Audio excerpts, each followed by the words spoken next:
시청자 여러분 안녕하십니까? 7월 22일 화요일 매일신문 뉴스입니다.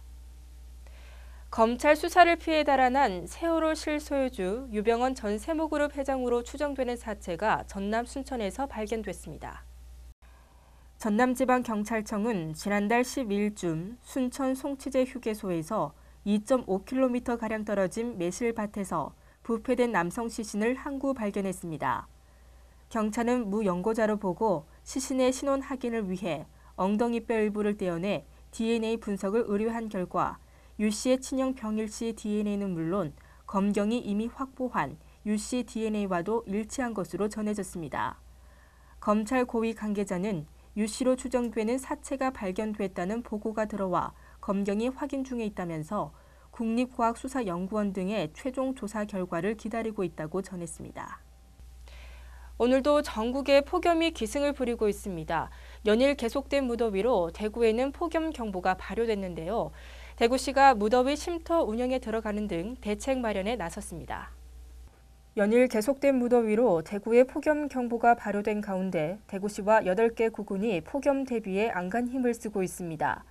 대구에서는 노인시설과 주민센터, 금융기관 등 전역에 걸쳐 993곳의 무더위 쉼터가 마련돼 운영되고 있고 대구도시철도공사는 이달부터 1, 2호선 59개 전 역사대합실에 무더위 쉼터를 운영하고 있습니다.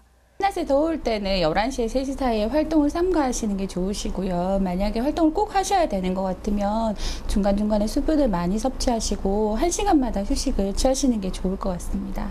대구소방본부는 지난달부터 온열 손상 환자의 전문적인 응급처치 및 인명피해 최소화를 위해 폭염 관련 구급 장비를 비치한 129 폭염 구급차 45대를 운영하고 있습니다. 대구소방본부는 폭염특보가 발령됐을 때는 기온이 높은 오전 11시부터 오후 3시까지는 야외 활동을 자제하고 시원한 장소를 찾아 더위를 피해야 한다며 특히 노약자들은 주변 온도에 대한 대처하는 신체 기능이 약하기 때문에 특별히 주의해야 한다고 당부했습니다. 권영진 대구시장이 현장 소통 행정의 일환으로 오늘 대구시 생활체육회를 방문합니다.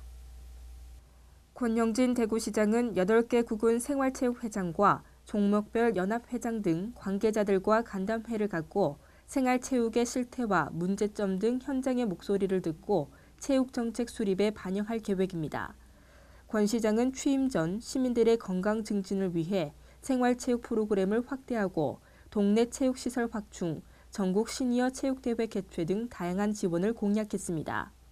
한편 권 시장은 지난 15일 칠성시장에서 취임 후 첫 번째 현장소통시장실을 운영하며 상인들의 고충을 들었습니다. 지난달 재발했던 AI가 소강 상태에 접어든 가운데 추가 발병이 없으면 다음 달 중순쯤 AI 종식이 선언될 예정입니다. 농림축산식품부는 지난달 30일 AI에 감염된 가금류를 매몰 처분한 이후 지금까지 AI가 발생하지 않고 있다면서 다음 달 중순쯤 종식 선언을 할 것이라고 밝혔습니다.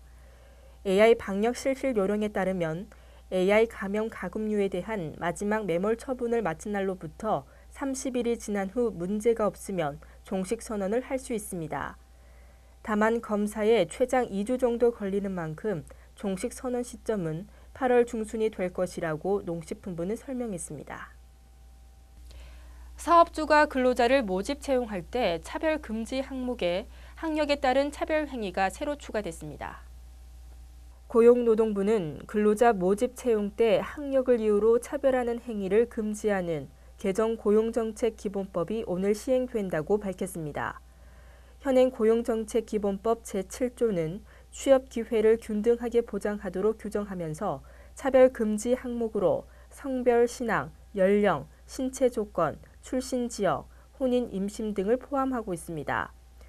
채용 때 학력을 이유로 차별을 당한 구직자가 피해를 구제해달라며 이의 신청할 수 있는 조항 등을 담은 고용상 학력 차별 금지에 관한 법률은 의원 발의로 입법 추진 중입니다. 어제 많이 더우셨죠?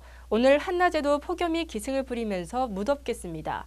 대구 경북 낮 최고 기온은 35도까지 치솟겠습니다. 이상으로 매일신문 뉴스를 마치겠습니다. 시청해주신 여러분 고맙습니다.